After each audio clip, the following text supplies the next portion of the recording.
Gustong tapyasan ng ilang miyembro ng House Minority ang panukalang 902.895 million peso budget ng Office of the Vice President para sa 2026. Balak nilang itira na lang ang pondo para sa sahod at benepisyo ng mga tauhan ng OBP at ang para sa MOOE o Maintenance and Other Operating Expenses.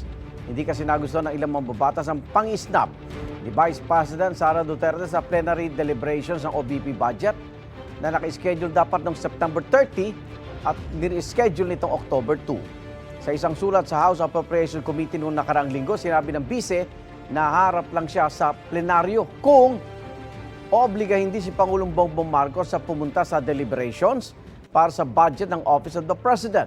At kung ipapakita sa kanya ng Kamara ang dokumentong nagpapatunay na tinanggal na sa Immigration Lookout Bulletin ang 7 OBP personnel. Susubukan pang kunin ng pahayag ng bise kaugnay ng plano ng mga mambabatas. If hindi niya kaya na respetuhin individual members ng House of Representatives, at least man lang, magpakita siya ng respeto sa institusyon. Nasasanay na nag-i-impose siya ng kanyang kagustuhan. Yun po ang hindi ko nagustuhan. Essentially, yun ang mensahe niya sa Kongreso. Hindi siya interesadong ipagtanggol at i-justify ang hinihingi niyang budget sa taong bayan.